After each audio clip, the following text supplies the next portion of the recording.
Hola, ¿qué tal audiencia? Mi nombre es Artemio Salazar y soy el conductor del tren. Un día más les doy la bienvenida a este su programa, El Maquinista Historias de Terror. Así que prepárense un café, pónganse los audífonos y disfruten este relato.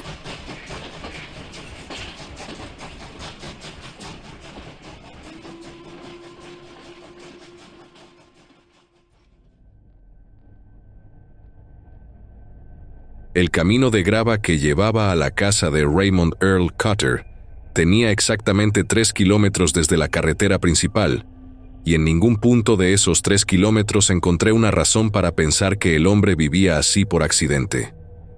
Era una decisión. El tipo de decisión que toma alguien que ha tenido suficiente de estar cerca de otras personas y encontró la geografía suficientemente cooperativa para hacer algo al respecto.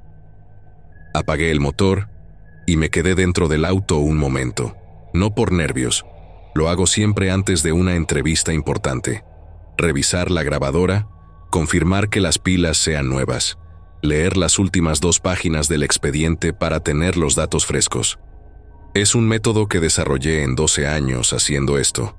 Primero como investigador para una firma de seguros especializada en fraudes complejos. Después como contratista independiente para clientes que tenían preguntas que las firmas de seguros no hacían. Mi nombre es Mason Palmer. Tengo 41 años, una licenciatura en psicología forense de la Universidad de Georgetown, un posgrado en análisis de testimonios que nunca terminé porque me ofrecieron trabajo antes de defender la tesis, y aproximadamente 300 entrevistas documentadas con personas que afirman haber experimentado algo que los registros oficiales no registran. No soy periodista, no soy académico. Soy el hombre que alguien llama cuando quiere saber si una historia es verdad antes de decidir qué hacer con ella. El hombre que me llama, en este caso y en la mayoría de los casos de los últimos 4 años, se llama Gerald Orrin Whitmore. 68 años, fortuna construida en telecomunicaciones durante los 90. Actualmente retirado de cualquier actividad que genere dinero y dedicado de tiempo completo a lo que él llama documentación de anomalías factuales, su gran pasión. No es un excéntrico con demasiado dinero y poco criterio, aunque entiendo por qué alguien podría concluir eso desde afuera. Whitmore tiene un sistema. Financia investigación académica en biología de especies no catalogadas. Mantiene relaciones con 3 universidades distintas que reciben donaciones suficientemente generosas para no hacer preguntas sobre los proyectos paralelos. Y contrata a gente como yo para hablar con gente como Raymond Earl Cutter antes de que Whitmore mismo decida si el caso merece más recursos. Me encontró después de que publiqué un análisis sobre inconsistencias en testimonios de avistamientos del lago Champlain que circuló en ciertos foros académicos de zoología. No lo publiqué para que nadie lo encontrara. Lo publiqué porque tenía las conclusiones y necesitaba ponerlas en algún lado. Whitmore me llamó 2 semanas después y me explicó, con la misma calma con la que debe haber explicado fusiones corporativas toda su vida, que tenía trabajo para mí si quería hacerlo. Le pregunté cuál era el criterio de selección para los casos. Me dijo que el criterio era simple: testimonios que no colapsan bajo análisis metodológico. La mayoría de los relatos de fenómenos inexplicables colapsan en la primera hora de interrogatorio serio. Los que no colapsan son los que le interesan. El caso de Cutter llegó a mi escritorio con una nota de Whitmore que decía 3 cosas. Veterano de Vietnam. Único superviviente de un incidente que el ejército clasificó como emboscada. Y 3 entrevistas separadas a lo largo de 20 años en las que la descripción central no varía en ningún detalle estructural. Eso último era lo que me importaba a mí. La consistencia involuntaria, la que aparece cuando alguien está recordando y no construyendo, tiene una firma específica. Los detalles que importan se repiten igual. Los periféricos cambian un poco con el tiempo, porque así funciona la memoria real. Cuando todo es idéntico, hay un guión. Cuando los detalles menores derivan, pero el núcleo permanece intacto. Hay experiencia. El expediente que llevé conmigo tenía 32 páginas, registros militares, debriefings post-operación, 2 evaluaciones psiquiátricas de rutina que no marcaban ninguna anomalía clínica relevante. También tenía las transcripciones de las 3 entrevistas anteriores, obtenidas por Whitmore a través de canales que prefiero no documentar. Las leí 4 veces en el vuelo a Nashville y 2 veces más en el hotel la noche anterior. Tenía suficiente. Salí del auto con la grabadora y el cuaderno. El aire era húmedo de una manera que no prometía lluvia, sino simplemente incomodidad sostenida. La casa era de madera, grande para ser de un hombre solo, pintada en un blanco que el tiempo había convertido en algo más próximo al gris, sin llegar a decidirse completamente. El porche tenía 2 sillas de plástico y una mesa de jardín pequeña con una taza encima. En la silla más alejada de la puerta había un hombre de 74 años, que no levantó la vista cuando me acerqué por el camino. «¿Señor Cutter? ¿Quién más va a ser?» No era hostilidad, era el tono de alguien que encuentra la pregunta redundante. «Mason Palmer, quedamos en hablar hoy.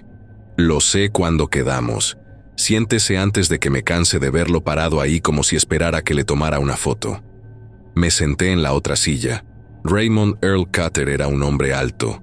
Incluso sentado se notaba la estructura. Tenía las manos grandes y descansaban sobre las rodillas con una quietud que no era relajación, sino simplemente ausencia de necesidad de moverse. Su cara era de las que el tiempo había trabajado sin cuidado particular, llena de líneas que no seguían ningún patrón ordenado. Llevaba camisa de franela azul con las mangas dobladas hasta el codo y jeans desgastados en ambas rodillas. No tenía el aspecto de un hombre que cargara algo visible. Tenía el aspecto de un hombre que había terminado de cargar hace tiempo y encontrado el proceso de soltar bastante poco dramático. Coloqué la grabadora sobre la mesa, entre los dos. «¿Le parece bien si grabo?» Miró la grabadora con una expresión que usaría para mirar un insecto sin identificar. «Grabe lo que quiera. No me importa quién escuche esto. La gente que conozco ya está toda muerta, y a los muertos no les importa su reputación». Bien. Abrí el cuaderno en una página en blanco. Para establecer contexto, fui contratado por Gerald Whitmore para documentar su testimonio. Whitmore financia investigación en fenómenos no catalogados. Mi función es determinar si un relato tiene consistencia factual suficiente para merecer análisis adicional. No soy periodista ni trabajo para ninguna agencia gubernamental. Whitmore. Repitió el nombre como si lo estuviera pesando. ¿Es el tipo del dinero de los teléfonos? Sí. ¿Y usted qué es? Investigador de testimonios. 12 años de trabajo en el área. 300 entrevistas documentadas con personas que reportan experiencias fuera del registro convencional. ¿Y cuántas de esas 300 personas estaban diciendo la verdad? Era una pregunta que la mayoría de los entrevistados no hacía. La hice una pausa breve, porque merecía una respuesta honesta. 19. Con certeza metodológica. Cutter procesó eso sin cambiar de expresión. Honesto al menos. Tomó la taza de café, bebió, la devolvió a la mesa con un golpe seco. «Mire, Palmer, no sé qué le dijo su jefe sobre mí, pero le ahorro tiempo ahora mismo. No soy un veterano que confunde las pesadillas con recuerdos. No soy un hombre que necesita que alguien le crea para poder dormir. Tuve 40 años para revisar lo que pasó desde todos los ángulos posibles, y la conclusión siempre es la misma. Así que si está aquí esperando que llore o que me ponga a buscar su validación, va a tener una tarde muy aburrida. No estoy aquí por eso. ¿Por qué está aquí entonces? Porque en 3 entrevistas separadas, con personas distintas, en años distintos, usted describe el mismo evento central con una consistencia de detalle que no corresponde a un relato construido. Los detalles menores varían de manera natural. Los centrales no varían en absoluto. Eso es metodológicamente interesante. Me miró directamente por primera vez. Tenía los ojos de un gris que tiraba al verde, el tipo de color que no se distingue hasta que alguien te mira de frente. Interesante. ¿Qué palabra más aséptica para lo que pasó? ¿Cómo lo describiría usted? Hizo una pausa larga. No era duda sobre qué decir. Era la pausa de alguien que elige cuidadosamente la palabra correcta porque las inexactas le molestan. Justo. Lo describiría como justo. Volvió a mirar el campo frente a la casa. Empiece a grabar, Palmer. Esto no es una historia corta. Presioné el botón de grabación y no volví a tocarlo en las siguientes 3 horas. Cutter no empezó por el final ni por el principio del horror. Empezó, como casi todos los que tienen algo real que contar, por el contexto. Por las condiciones que hicieron posible que lo que pasó pudiera pasar. El pelotón tenía 11 hombres cuando llegué al segundo tour. 9 ya estaban ahí desde antes. 2 éramos transferencias. El sargento se llamaba David Mercer, de Arkansas, 32 años, el tipo de hombre que convierte la eficiencia en una filosofía de vida. No era cruel por naturaleza, era práctico. Hay una diferencia, aunque en la práctica los resultados a veces son los mismos. Anoté el nombre. Mercer, de sargento. Arkansas. El nombre que nos habíamos puesto entre nosotros era Los Quietos, no porque fuéramos silenciosos de carácter, sino porque operábamos sin hacer ruido innecesario, sin preguntas, sin protestas, sin el tipo de conversaciones que algunos pelotones tenían de noche sobre si lo que estaban haciendo tenía sentido. Mercer no toleraba ese tipo de conversación y nadie la extrañaba. Éramos buenos en lo que hacíamos. Y lo que hacíamos era lo único que importaba mientras estábamos ahí. ¿Qué hacían específicamente? Las primeras 4 operaciones eran de identificación. Usó la palabra sin inflexión, como si la hubiera usado miles de veces. Entrábamos a comunidades rurales con la instrucción de localizar combatientes potenciales del Viet Cong. El procedimiento era observar, separar, interrogar. Buscábamos indicadores físicos de entrenamiento militar, manos callosas de maneras específicas, posturas, cicatrices en lugares que no corresponden a trabajo agrícola. Había un protocolo y lo seguíamos. ¿Qué pasaba con los que identificaban? Cutter no respondió de inmediato. Tomó la taza, encontró que estaba vacía. La dejó de nuevo. Los entregábamos. ¿A quién y para qué no era parte de nuestro trabajo saber? Esa es la parte en la que la mayoría de la gente que nunca estuvo en una guerra empieza a juzgar, sin entender que el sistema está diseñado exactamente para que tú no tengas que saber qué pasa después de que cumples tu parte. Es eficiente.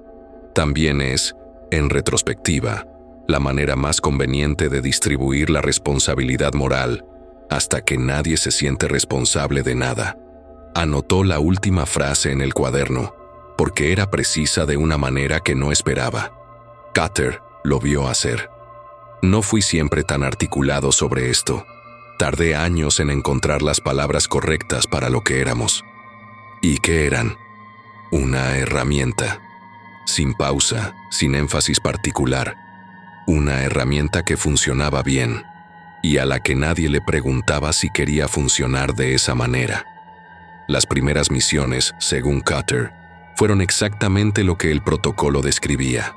Entraban, evaluaban, reportaban, salían. El contacto con la población civil era mínimo y transaccional. Mercer mantenía a los hombres enfocados, y el enfoque era fácil de mantener cuando las instrucciones eran claras. Pero las instrucciones cambiaron. No fue un cambio oficial. Nunca es oficial, Palmer. Fue gradual, del tipo que no notas hasta que ya estás al otro lado sin saber exactamente cuándo cruzaste. Las misiones se empezaron a describir con menos detalle en los briefings. Las preguntas que hacíamos sobre objetivos específicos se empezaron a responder con menos especificidad.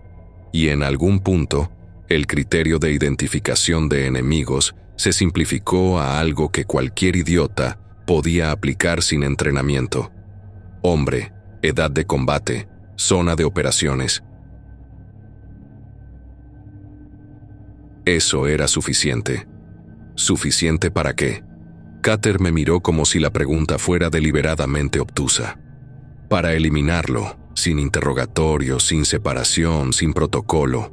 Entrábamos, evaluábamos edad y género a distancia, y actuábamos en consecuencia. ¿Entiende lo que le estoy diciendo? Sí. ¿Está seguro? Porque mucha gente en este punto empieza a buscar eufemismos para que sea más fácil de escuchar. Estoy seguro. Continúe. Asintió brevemente, como si hubiera pasado un filtro.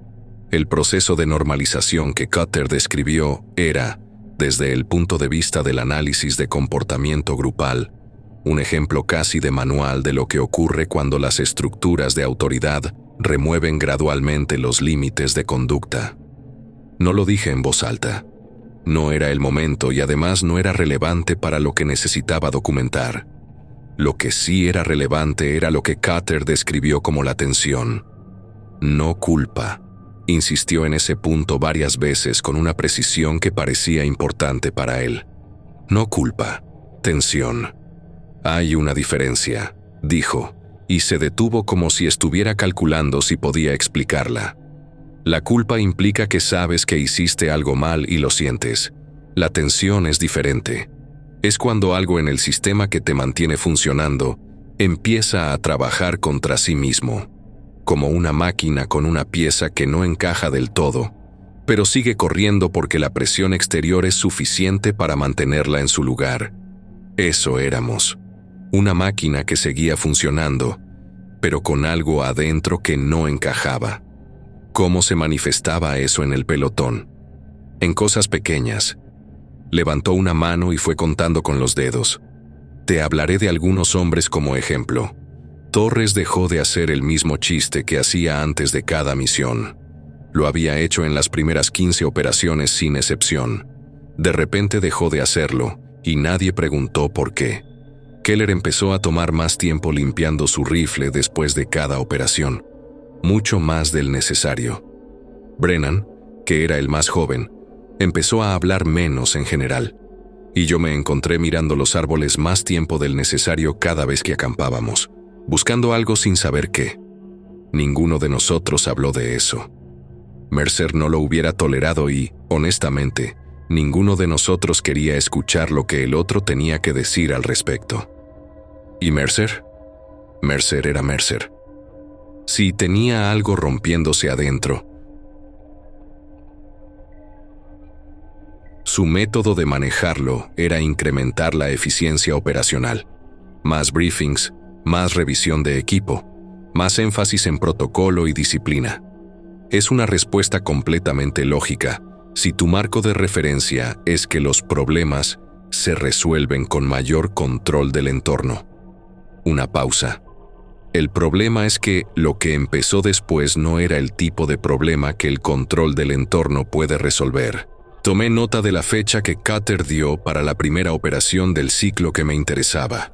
Marzo de 1969. Una aldea sin nombre en el expediente, referenciada solo por coordenadas que habían dejado de corresponder a nada en los mapas actuales. La operación fue, según su descripción, como las anteriores en procedimiento y en resultado. Entraron, ejecutaron las instrucciones, salieron. El reporte que Mercer presentó fue el mismo tipo de reporte que había presentado en las 4 anteriores. Lo diferente ocurrió esa noche. Acampamos a 4 kilómetros de la aldea. Perímetro estándar, vigilancia por turnos, nada inusual. Nichols tenía el turno de las 2 a las 4 de la mañana. Era su 6º tour. Palmer, 6 tours. No era un hombre que cometía errores de vigilancia, ni que se dormía en el puesto, ni que se alejaba sin avisar. Era metódico hasta el punto en que resultaba aburrido hablar con él sobre cualquier cosa que no fuera táctica militar. Se detuvo. Bebió el resto del café frío sin hacer ningún gesto sobre la temperatura. Cuando Vargas fue a relevarlo a las 4, no estaba en el puesto. Buscamos 2 horas antes de encontrarlo, a 70 metros del perímetro hacia el norte, en una zona de vegetación densa. Otra pausa, más larga. Las heridas no correspondían a ningún arma que yo haya visto antes ni después. No era metralla, no era hoja, no era proyectil. Eran desgarramientos, profundos, irregulares, hechos con una fuerza que requería algo de masa y filo simultáneamente, pero no de la manera en que ningún arma conocida combina esas dos cosas. Y no hubo ruido. Vargas había estado despierto durante todo el turno anterior y no escuchó nada. Yo estaba a 40 metros del puesto de Nichols y no escuché nada. ¿Cuál fue la evaluación de Mercer? Cutter emitió algo que no era exactamente una risa. Era más el sonido de alguien que encuentra una situación irónica, pero no suficientemente graciosa para reírse de verdad. Mercer dijo que era una nueva táctica enemiga, que el Vietcong había desarrollado unidades de eliminación silenciosa para desestabilizar pelotones. Ajustamos el perímetro, duplicamos la vigilancia, añadimos señales de alerta al terreno circundante. Todos lo aceptamos porque era la explicación que encajaba en el marco de referencia que teníamos. Era la explicación que nos permitía seguir siendo soldados con un problema militar, en lugar de ser algo que no teníamos palabras para nombrar. ¿Creyó esa explicación en ese momento? La adopté. No es lo mismo que creerla. Me miró directamente. ¿Usted ha adoptado alguna vez una explicación que no le convencía del todo porque la alternativa era algo para lo que no tenía categoría? Lo había hecho. 281 veces si contaba los casos que descartaba por insuficiencia de evidencia. Lo dejé sin respuesta y Cutter lo aceptó como confirmación suficiente. La segunda desaparición ocurrió 4 días después. Luego la tercera, una semana más tarde. Luego 2 más en un intervalo de 10 días. Cutter los describió con la misma calma metódica con la que un técnico de laboratorio podría describir resultados experimentales que no corresponden a la hipótesis de trabajo. Sin dramatismo, sin inflexión emocional elevada. Solo hechos y la distancia de 4 décadas. Cada desaparición seguía el mismo patrón en sus elementos fundamentales. Ningún sonido de alerta, ningún disparo, ningún indicio de lucha prolongada. Las heridas, cuando encontraban el cuerpo, eran del mismo tipo. Los que desaparecían sin que encontraran cuerpo eran, según Cutter, los casos que Mercer encontraba más difíciles de procesar, porque la ausencia total de evidencia material era incompatible con cualquier táctica militar conocida. ¿Cuándo empezó el pelotón a nombrar lo que estaba pasando como algo distinto a una amenaza táctica enemiga? Nominalmente, nunca. Cutter apoyó los codos en las rodillas. Mercer no permitía esa conversación, y ninguno de nosotros la inició formalmente. Pero hay una diferencia entre lo que los hombres dicen en los briefings y lo que se comunican en los silencios. Brennan empezó a no dormir. No era insomnio, era negativa. Lo vi 2 noches seguidas sentado con la espalda contra un árbol mirando hacia afuera del perímetro con los ojos abiertos y el rifle en las manos. Completamente inmóvil. Keller empezó a rezar. Y Keller era el hombre más explícitamente ateo que he conocido en mi vida. El tipo de ateísmo que lo llevaba a argumentar activamente contra la religión en cualquier conversación que se prestara. Torres, que había dejado de hacer el chiste, empezó a hablar solo en voz baja, no palabras coherentes, solo sonido. Hizo una pausa y miró sus manos. La paranoia que se instala en ese punto no es irracional. Eso es lo que la gente no entiende cuando escucha la palabra. Paranoia irracional es cuando tu sistema de evaluación de amenazas responde a estímulos que no existen. Lo que nosotros teníamos era diferente. Teníamos evidencia real, repetida y consistente de que algo en ese entorno nos estaba cazando de manera sistemática. La respuesta psicológica a eso no es paranoia, es reconocimiento. ¿Cuándo lo vio por primera vez? Esa era la pregunta central. La había dejado para después de establecer el contexto porque las preguntas centrales funcionan mejor cuando el entrevistado ya está en el ritmo del relato. Cutter no respondió de inmediato. Se levantó de la silla, entró a la casa sin decir nada y volvió 2 minutos después con la taza llena. No me ofreció nada y no esperaba que lo hiciera. Se sentó, tomó un sorbo y cuando habló, lo hizo mirando hacia el campo con la misma concentración con la que alguien mira algo que está tratando de recordar con precisión exacta. La 5ª semana.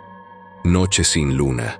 Lo que en la selva significa oscuridad casi completa bajo la cobertura de los árboles. Teníamos linternas de visión nocturna, las estándar para la época, que eran funcionales sin ser particularmente buenas. Yo estaba en el perímetro este. No era mi turno de vigilancia, pero tampoco dormía. Nadie dormía ya con normalidad. Me había sentado contra un árbol con el rifle sobre las rodillas porque estar horizontal se sentía demasiado vulnerable. Se detuvo. No era una pausa dramática. Era el tipo de pausa que antecede a una descripción que alguien ha revisado internamente muchas veces para asegurarse de que las palabras sean correctas. Lo escuché antes de verlo, no como sonido fuerte, como la ausencia de los sonidos que deberían estar. La selva tiene ruido constante de noche, insectos principalmente, y cuando ese ruido se detiene de manera abrupta y uniforme en una dirección específica, tu sistema nervioso lo registra antes de que tu mente consciente procese qué pasó. Me puse de pie y miré hacia el norte. ¿A qué distancia estaba? Cuando lo vi por primera vez, 20 metros aproximadamente, estaba inmóvil entre 2 árboles grandes, no como alguien que se esconde, sino como alguien que simplemente está ahí y no tiene razón para no estar. Hizo una pausa. Tenía que ser grande para que lo distinguiera a esa distancia con esa luz. No era una silueta humana, Palmer. Las proporciones no correspondían. Era más alto de lo que cualquier hombre tiene derecho a ser, con los miembros superiores más largos de lo que la anatomía humana permite. La cabeza era grande, la estructura del torso era densa de una manera que no corresponde a primates que yo haya visto documentados, y no se movía de la manera en que se mueven los animales cuando saben que los están observando. Se quedó completamente inmóvil, mirando hacia donde yo estaba. ¿Pueden verse en la oscuridad? Eso me pregunto yo desde hace 50 años. Lo que sé es que me estaba mirando directamente. No tengo prueba de eso que se pueda meter en un laboratorio, pero hay cosas que el cuerpo humano reconoce sin necesidad de prueba científica. Estaba siendo observado, y lo que me observaba no tenía ninguna urgencia de actuar, ninguna tensión visible. Solo estaba ahí. Anoté la descripción con cuidado, cruzándola mentalmente con los reportes etnobiológicos que Whitmore me había enviado como material de referencia antes del viaje. El Ngoy Rung, denominado en algunos registros vietnamitas como Ngoy, aparecía en fuentes que iban desde relatos de cazadores locales del siglo XIX hasta un memorando del ejército norvietnamita de 1967 que Whitmore había obtenido a través de fuentes que, de nuevo, prefería no documentar. La consistencia de la descripción morfológica a través de fuentes independientes y separadas por décadas era uno de los elementos que había llevado a Whitmore a clasificar el caso como prioritario. ¿Dio la alerta? Grité el código de contacto. Sí. En ese momento mi entrenamiento funcionó antes que cualquier otra cosa. Un sonido que esta vez sí se acercó más a la ironía. El entrenamiento es útil de esa manera. Cuando no sabes qué hacer, hace algo por ti. El pelotón respondió en menos de 40 segundos según la reconstrucción que Cutter había hecho basándose en lo que recordaba. Mercer llegó primero, con 4 hombres detrás. Cutter señaló la dirección. Lo que siguió fue, por sus palabras, el momento en que el marco de referencia militar colapsó de manera irreversible. Mercer lo vio. Los que llegaron con él lo vieron. No hubo confusión sobre si había algo ahí. Lo que hubo fue un segundo, quizás dos, en que nadie hizo nada porque el cerebro necesita ese tiempo para procesar algo que no tiene categoría preexistente. Y luego Mercer dio la orden de fuego y disparamos.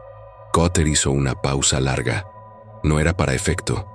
Era porque lo que seguía requería precisión y la precisión requería cuidado. Impactamos. No estoy reconstruyendo esto en retrospectiva para que tenga sentido. Vi los impactos. A esa distancia y con esa cantidad de fuego no hay margen de error. Dio pasos hacia atrás con cada impacto, lo que significa que la fuerza física de los proyectiles registraba en su masa. Pero los pasos hacia atrás se detuvieron y luego avanzó. Siguieron disparando, sin interrupción.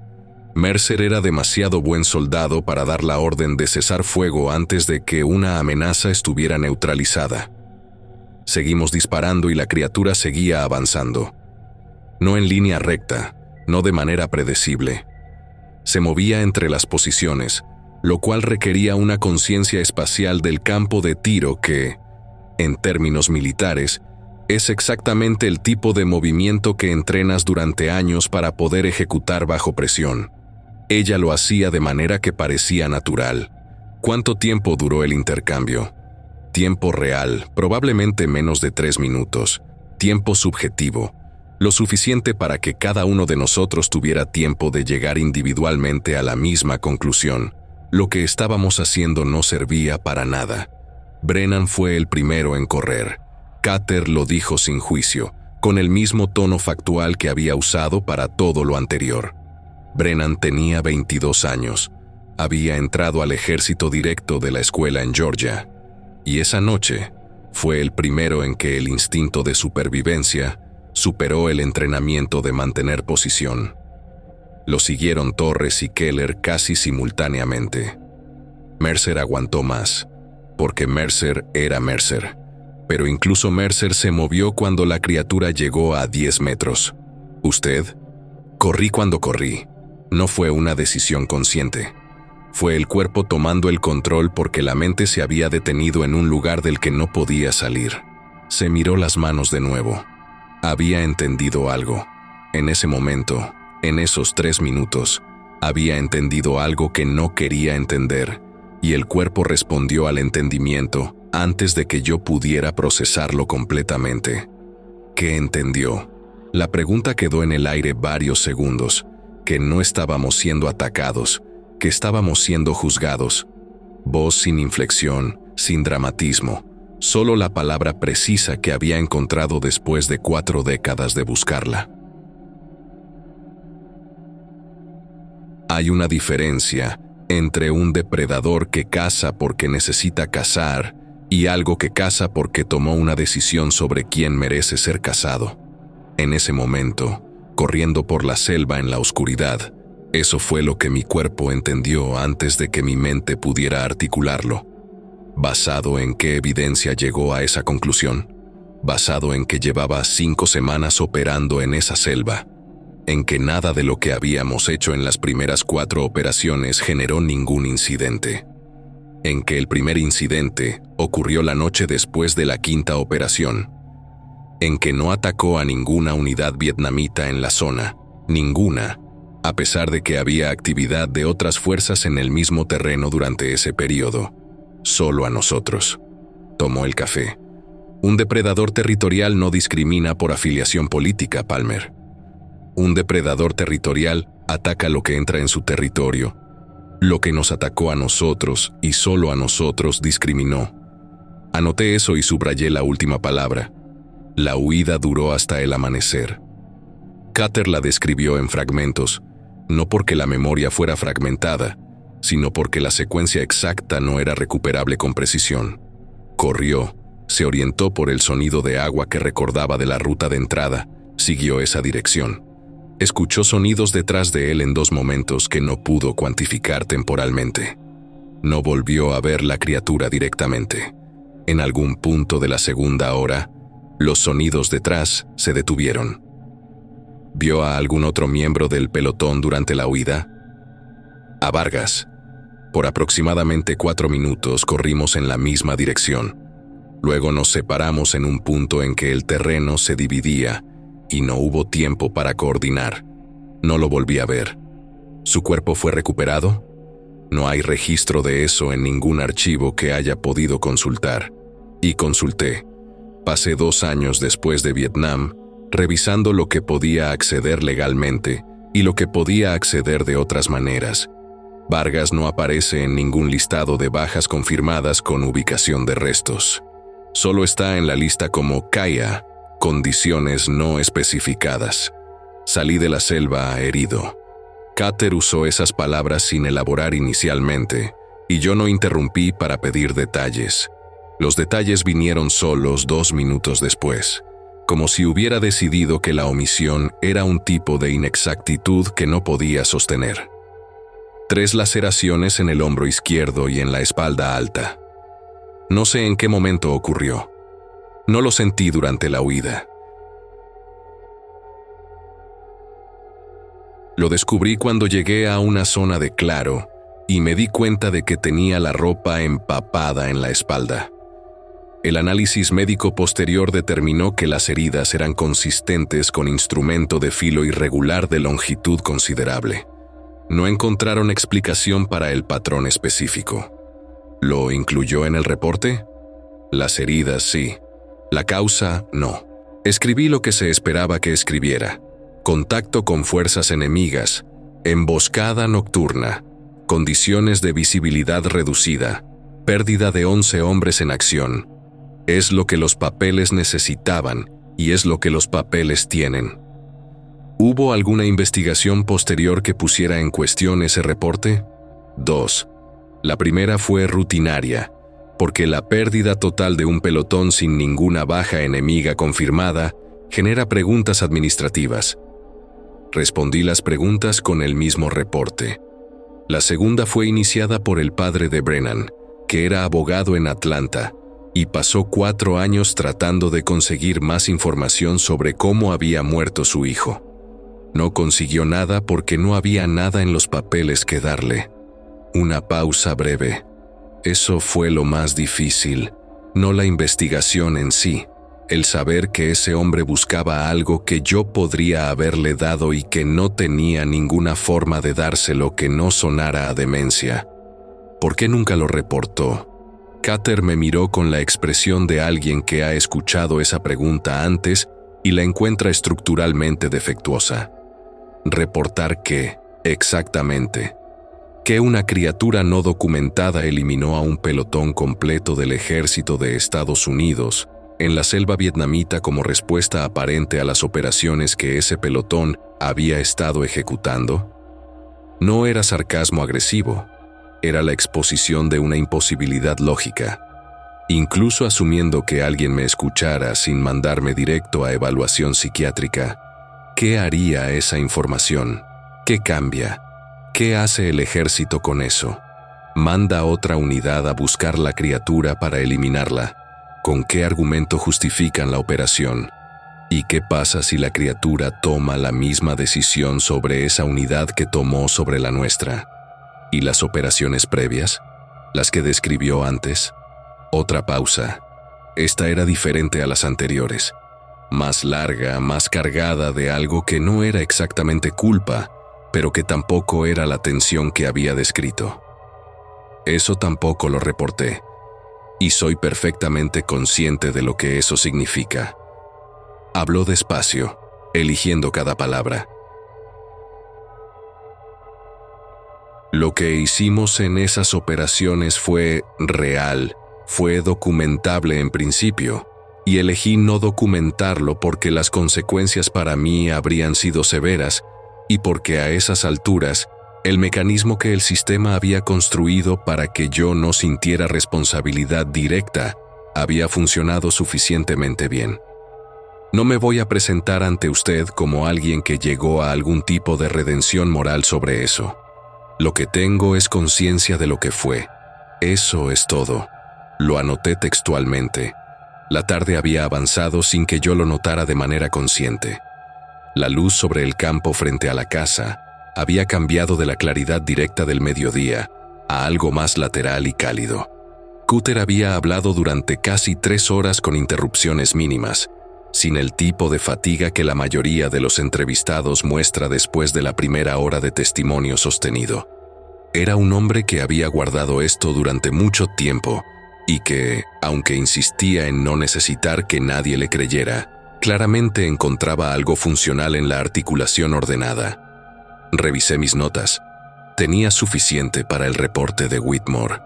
Tenía más que suficiente, en términos de consistencia metodológica, para clasificar este testimonio en la categoría que Whitmore llamaba evidencia de primer orden. Pero había una pregunta que no había hecho todavía y que no podía omitir. ¿Qué cree usted que era?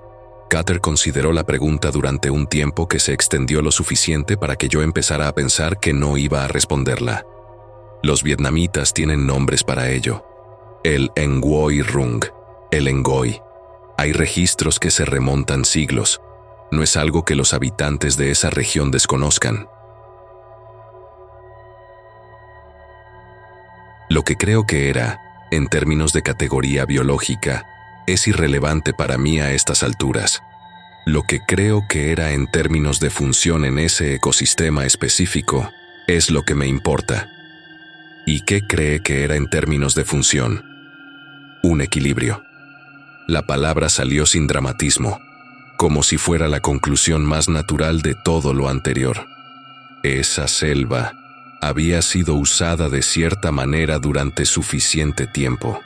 Lo que hicimos nosotros no fue la primera violación de ese equilibrio, y probablemente no fue la última. Pero fue suficiente para que algo dentro de ese sistema decidiera responder. No como venganza, que implica emoción, como corrección, como cuando un sistema biológico elimina lo que está causando daño para restaurar la función normal. Eso lo hace sentir mejor o peor respecto a lo que pasó. No me hace sentir nada en particular respecto a lo que les pasó a ellos. Dijo ellos con la claridad de quien establece una distinción. Me hace sentir que el resultado fue lógico. Y la lógica, aunque no es consuelo exactamente, es algo con lo que puedo operar. Cerré el cuaderno. Era un gesto que la mayoría de los entrevistados lee correctamente como señal de cierre, y Cutter no fue la excepción. Alcanzó la grabadora y la miró un momento antes de devolver la vista al campo. Su jefe va a hacer algo con esto. Investigación adicional. Verificación de fuentes colaterales. Probablemente intentar acceder a registros militares que aún están clasificados a través de canales legales y algunos que no lo son. Hice una pausa. Si los datos son suficientemente consistentes, eventualmente publica algo en el contexto de investigación académica en biología de especies no catalogadas. ¿Con mi nombre? No, si usted no quiere. No me importa. Lo dijo sin dudar. No tengo nada que perder y ya le dije que la gente que conocía está muerta. Lo único que me importa es que se haga con precisión, sin exageración y sin el tipo de lenguaje que la gente usa cuando quiere que algo suene más dramático de lo que fue. Eso es exactamente lo que hago.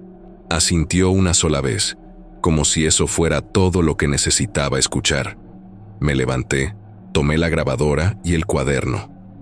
Cutter no se levantó.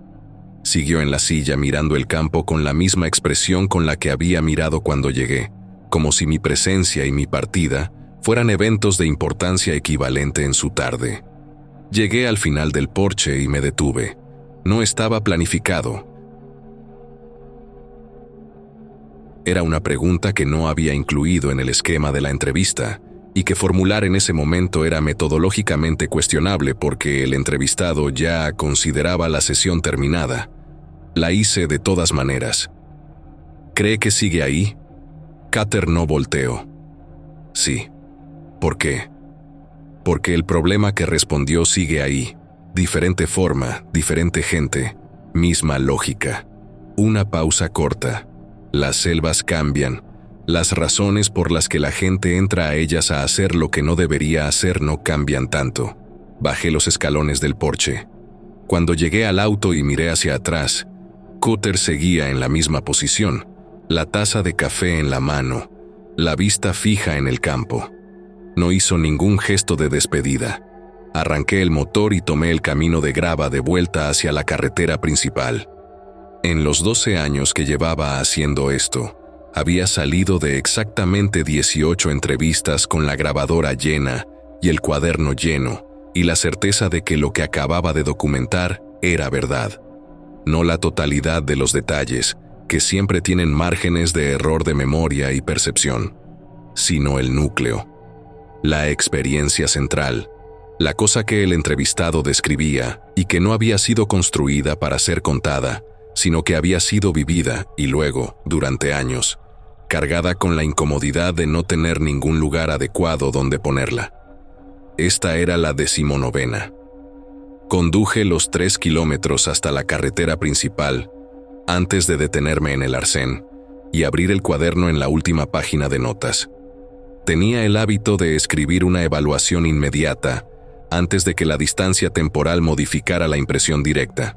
Escribí: consistencia interna completa, sin contradicciones estructurales, detalles periféricos con variación natural respecto a entrevistas previas, núcleo central sin variación, ausencia de necesidad de validación en el entrevistado, ausencia de dramatismo en puntos de alta carga emocional, que es el indicador más confiable de experiencia real versus relato construido. Evaluación, primero orden. Debajo de eso, después de un momento, escribí algo que no era parte del protocolo estándar de evaluación.